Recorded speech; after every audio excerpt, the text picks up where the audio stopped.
siang. Datang di Gayang 2023, Pak. Seperti Bapak ketahui, Gayang ini kan tahun ini sudah memasuki tahun ketiga, Pak, dari 2021 di Singapura.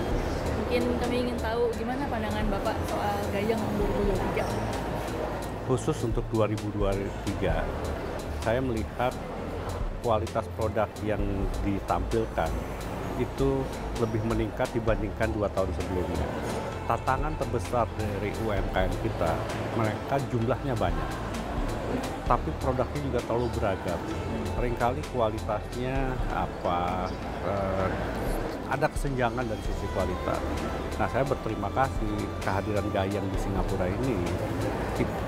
Gayang pameran ini ada kurator yang mengedukasi UMKM untuk kemudian mereka menghasilkan produk yang sesuai dengan kebutuhan market pasar Singapura. Sekali lagi, Gayang yang ada di Singapura kita siapkan untuk market Singapura.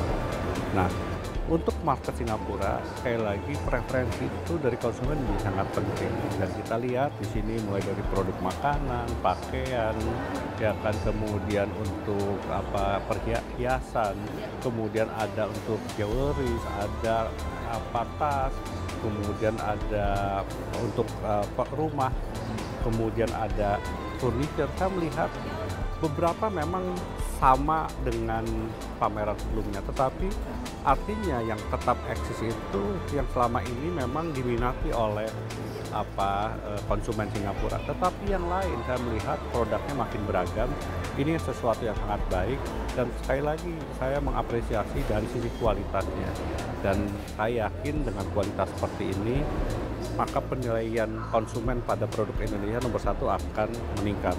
Ketika mereka lebih menghargai produk kita, kemudian kita akan lebih mudah menjual. Ini yang saya kira sesuatu yang baik dari perjalanan Gayang yang 3 tahun. Sekali lagi 3 tahun sebetulnya waktu yang tidak panjang, sangat pendek untuk memulai sesuatu bisnis. Tetapi karena kita lakukan secara konsisten, kita lakukan pendampingan, dan alhamdulillah ternyata produsen kita kreativitasnya luar biasa, dengan bimbingan kemudian kualitasnya juga lebih baik, dan saya yakin dari tahun 2021, 2022, 2003 pasti akan terlihat peningkatannya, dan beberapa saya mendengar sudah bisa masuk ke toko-toko seperti masuk di Tanks, ini masuk di Metro, ada yang masuk di restoran-restoran. Ini sesuatu yang sangat baik. Saya kira ini modal yang baik untuk para UMKM bahwa opportunity is there. Ya kan, kesempatan itu sangat terbuka dan tentunya sekarang tinggal bagaimana mereka melanjutkan untuk supaya kemudian konsistensi dan menjaga kualitas itu bisa mereka pertahankan. Konsistensi dengan untuk menjaga kualitas yang terus meningkat, Pak. Betul.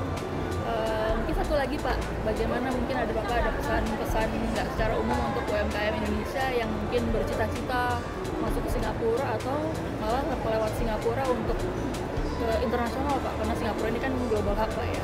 Ya. Bapak ada sedikit pesan-pesan untuk UMKM di Indonesia, Pak? Ya, nomor 1 sekali lagi konsistensi, ya kan. Jadi produk itu harus dijaga konsistensinya baik volume maupun kualitasnya. Yang kedua, sekali lagi masuk pasar global itu peluangnya besar, tetapi tantangannya besar. Mereka yang menjadi pemenang itu mereka yang sungguh-sungguh untuk menekuni bidang ini.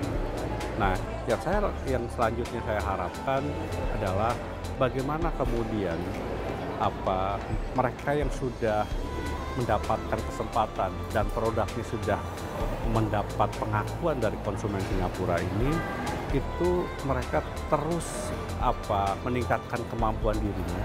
Dan tadi disampaikan bahwa pasar Singapura itu memang hanya 5 juta, tetapi untuk masuk pasar Singapura itu standarnya itu sangat ketat dan standarnya sangat tinggi. Dan kalau kita berhasil masuk di pasar Singapura, maka terbuka peluang untuk masuk ke pasar yang lebih luas.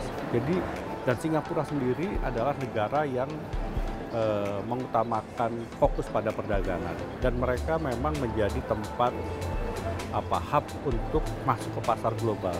Jadi kalau kita juga bisa berkolaborasi, ya tidak perlu kita kemudian merasa kenapa kemudian hanya pasarnya Singapura. Kalau kita memang bisa kolaborasi, win-win, why not? Karena sekali lagi kalau mau masuk pasar lebih global, maka kita butuh modal yang lebih besar, effort yang lebih besar lagi. Dan sepanjang kita belum punya kemampuan itu, berkolaborasi itu adalah satu pilihan untuk mengembangkan bisnis kita. Jadi sekali lagi saya berharap UMKM ya akan terus bisa tumbuh. Memang sekali lagi untuk masuk di pameran Gayeng ini juga tidak mudah.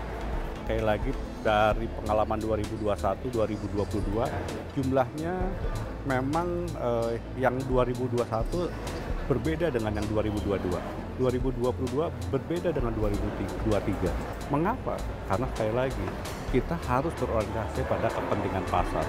Tetapi mereka yang bisa bertahan, mereka yang sudah sesuai dengan kebutuhan pasar. Ini yang sekali lagi ada pembelajaran untuk UMKM yang belum berhasil. Kalau mau berhasil, lihat mereka yang lebih konsisten dalam menghasilkan produk. Tetapi untuk yang sudah berhasil, ini kesempatan untuk masuk ke pasar yang lebih luas lain. Sekali lagi Singapura bisa jadikan pintu masuk untuk memperluas market kita ke pasar yang lebih global lagi. Baik Pak Dubes, terima kasih banyak atas masukan dan pandangannya. Kita harapkan Gayeng 2003 lebih sukses lagi. Mudah-mudahan bisa berlanjut ke 2024 dan seterusnya. Terima kasih Pak. Terima kasih.